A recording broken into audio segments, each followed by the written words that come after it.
All right, let's see.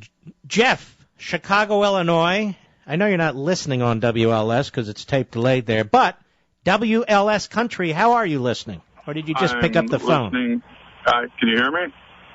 I can hear you, sir. Oh, okay. Sorry. Yeah, I'm driving, actually, from Chicago to Detroit. But Yes, I heard you talking earlier about the government not knowing how to make pencils, and then you talked about brain surgeons, and I happen to be a brain surgeon. So I found your topic quite interesting and actually just returned from Washington, D.C., where we were reading over what the Obama health care plan would be for advanced neurosurgery for patients over 70, which we all found quite disturbing because as our population gets older, the majority of our patients are getting over 70 that require stroke therapy or aneurysm therapy.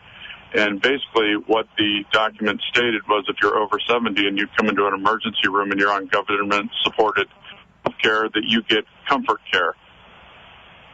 And wait a minute. What document and where did you? What's the source for this? This is Obama's new health care plan for advanced neurosurgical care.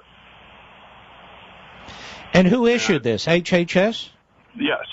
And basically, they don't call them patients, they call them units. And they call it ethics panels or ethics committees would get together and meet and decide where the money would go for hospitals and basically for patients over 70 years of age that advanced neurosurgical care was not generally indicated. So it's generally going to be denied? Yes, absolutely. All right, let me ask you this. Is this published? Go ahead. If someone comes in at 70 years of age with a bleed in their brain, I can promise you I'm not going to get a bunch of administrators together on an ethics panel at 2 in the morning to decide that I'm okay to do surgery. Let me ask you this. Is this published somewhere where the general public, in other words, a pedestrian like me, can get a hold of it? No? Not yet. So this was discussed just with your community of neurosurgeons? Yep, exactly. The AANS and CNS, the American Association of Neurosurgeons, and the Congress of Neurosurgeons, because everybody knows cuts are coming in medicine and reimbursement, and we're the most expensive out of all the fields in medicine, and we're the smallest field.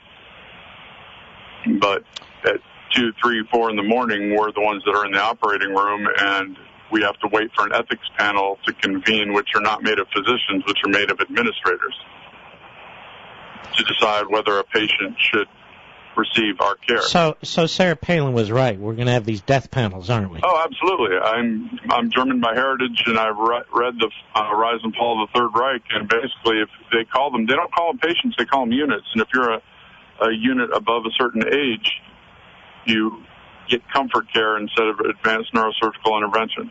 Now, this you went to a seminar in Washington, D.C.? Yeah, where a few of my former partners, 2 of them have gone to work for, one is running the VA system, and one is head of the Congress of Neurosurgeons out of D.C.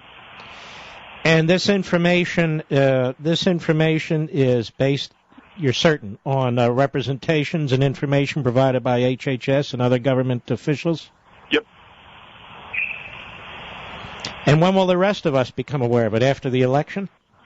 Probably. I mean, there's so many things that the government keeps under control that are used in surgery called HUD devices or humanitarian use devices that we're allowed to use now because they haven't undergone full FDA approval. And they're just used in surgery because people know it's the right thing to do, but the government can step in at any time like they did 2 months ago with the device and said, this device hasn't met what we want, and there's no exact criteria, and then they can take it away from us. And the people telling you what to do, they don't know how to make a pencil, do they? Oh, exactly. That's what I'm saying. And, we always joke around, it's not brain surgery, but, I did 9 years after medical school, have been in training 10 years, and now I have people that don't know a thing about what I'm doing telling me when I can and can't operate. All right, Jeff, please keep in touch with us. Well, yeah, I have to go, but this was a very, very crucial call. All right, my friend?